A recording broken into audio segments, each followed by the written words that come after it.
folks. We're going to talk today about the consumer notice.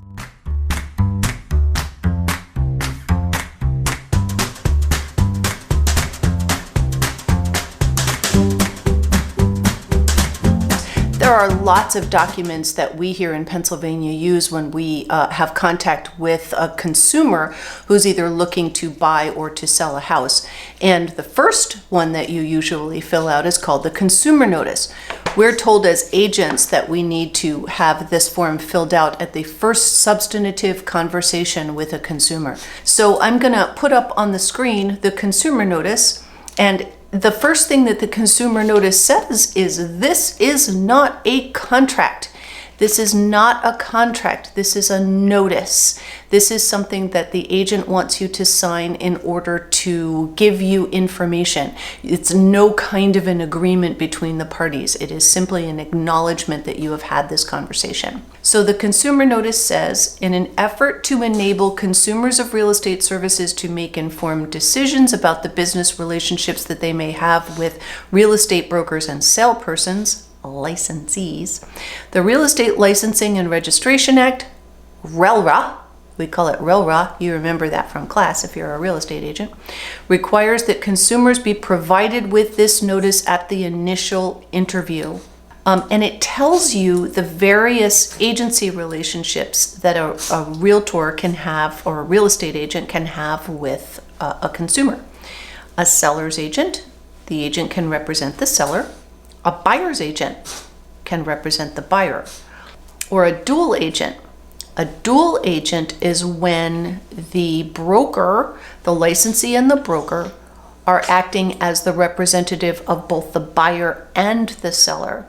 When you sign a contract in Pennsylvania, you're signing it with a licensee that's representing the broker. Your contract is actually with the broker.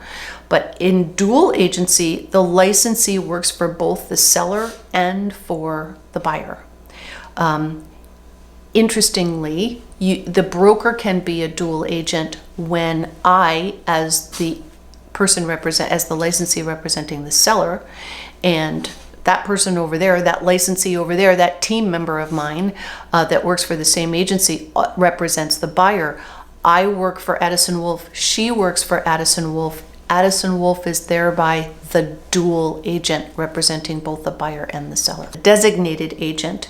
As a designated agent, the broker of the real estate company designates certain licensees within the company to act exclusively as the agent for the seller, and other agencies and other licensees within the company to act exclusively as the buyer's agent. And because the broker supervises all of the licensees, the broker automatically serves as the dual agent. It also says that regardless of the business relationship selected, whether you're the buyer's agent or the seller's agent or representing the landlord or the tenant even, we will exercise professional skill and care, deal honestly and in good faith, present all practicable written offers, counteroffers, notices, and communications to and from the parties. So I can't hold, if an offer comes in on a property, I can't hold it for a couple of days because I'm on vacation. I need to present that as soon as possible. This duty may be waived by the seller where the seller's property is under contract.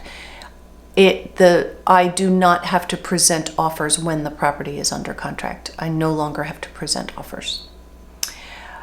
We will comply with the real estate seller disclosure law, account for escrow and deposit funds. That's a conversation for a whole video, is escrow. Disclose as soon as practicable all conflict of interests and financial interests. If you are a realtor in the state of Pennsylvania and you are selling your own house, you must put that in the multiple listing service in the public remarks. You need to publicize that you have a financial interest or a relationship interest in that property. If you're selling your mother's property, if you're selling your cousin's property, if you're selling your boyfriend's property, you need to put that in the public remarks as notice that you have a relationship or a financial interest in that property. Editing Mo here. When I was editing this video, I realized that I missed a really important part of the consumer notice, and it has to do with disclosure. I talked about disclosing financial interest, but what I didn't talk about was the real estate disclosure law. All sellers fill out the seller's property disclosure. You may have done that when you sold your house. It's about 11 pages long, and it's a series of detailed questions about your home, such as when the roof was installed, whether you made any additions, whether you pulled permits. There's a lot of information on the seller's disclosure. The agent also has to disclose. For instance, if we're walking through your house and you're explaining to me that you had a previous leak in your basement, but you've decided not to disclose it because it was years ago, you took care of it, it never leaked again, I'm not saying anything. That puts me in the position where I must disclose it. I must disclose anything that I know regarding the property. So that's an important part of the consumer notice, is to let you know and to acknowledge that we've had the conversation that agents must disclose. Also, we need to provide assistance with document preparation, with the exception of the seller's disclosure. We have to leave you the seller's disclosure as your homework, and we actually can't participate in filling out the seller's disclosure. We can answer questions regarding the questions. We can help you with that, but we actually can't either fill it out in any way or help you with the answers to those questions. Also, we have to help you fill out any of the documents, which is part of the reason why I'm doing this, is to start to go over the documents so that you have a really in-depth knowledge of what you're signing. We need to keep you informed about the process. That is something that our group is particularly good at. We want to make sure that you know everything about your transaction exactly when we know it. We are very good about keeping you in constant communication. We try really hard not to skip any steps, which is hard to do when you've been doing it collectively for, I think collectively we've been all practicing for like 70 years maybe. Another thing that we have to do is assist you in getting expert knowledge. What that means is there are things as a real estate agent that we simply cannot help you with. Matters legal, financial. For instance, speaking to the township to find out whether the zoning would allow you to do something that you want to do. We can give you the information for the person to contact in the township, but we should not relay the information from the township to you. There's some interpretation involved there. It's really better for you to go right to the source. We definitely can't practice law. We cannot help you with any legal matters regarding your purchase or regarding your sale, but we can refer you to attorneys that we work with. Also, financial matters. We can help you with things like, what's the rate, the buyer's estimated closing costs, the seller's estimated net. We make sure that you understand kind of what the bottom line is of what you're going to get or how much you're going to have to bring to the table. But anything other than that, we would give you the information for who to contact regarding in-depth financial matters. The last thing is that we have to disclose that we have any financial interests in any of the businesses that we might refer you to. For instance, one of our team members participates as a shareholder in a title company. So when he suggests that his buyers use that title company, they have to fill out an affiliated business disclosure, which says, I participate as a shareholder in this title company, and I want you to know that.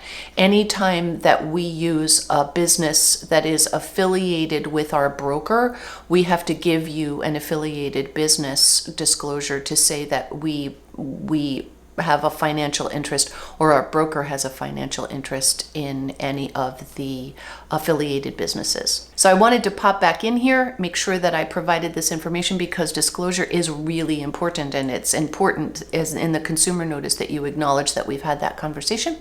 And I'm going to send you back over to our regularly scheduled video. The following contractual terms are negotiable between the licensee and the consumer and must be addressed in an agreement disclosure statement. The duration of the licensee's employment, listing agreement or contract has to be spelled out. Listing contract can't be more than a year. When you sign a buyer's agency contract, when you sign with an agent to represent you as a buyer, there is a term there. It can't go on forever. You have to disclose the licensee's fees or commissions. Commissions are always negotiable. What is also negotiable is the scope of the licensee's activities or practices. Standardly, we provide full service, but you can also get discount brokers, people that you'll just pay a fee to in order to post your house on the MLS. Buyer's agents will call you directly. You'll show your own property. There are lots of, it's spelled out in the listing contract exactly what your agent will do, but that is negotiable. The broker's cooperation with and sharing of fees with other brokers is also negotiable. It is normally shared half and half. If it's a 6% commission, 3% goes to your seller's agent, 3% goes to the buyer's agent, but that is negotiable. You could say, gosh, I sure have done all this work. I'm going to take 3.5% and I'm going to pay 2% out to the cooperating broker. Again, another subject for another video, why that's possibly not a really good idea. All sales agreements must contain the property zoning classification except where the property is zoned solely and primarily to permit single-family dwellings.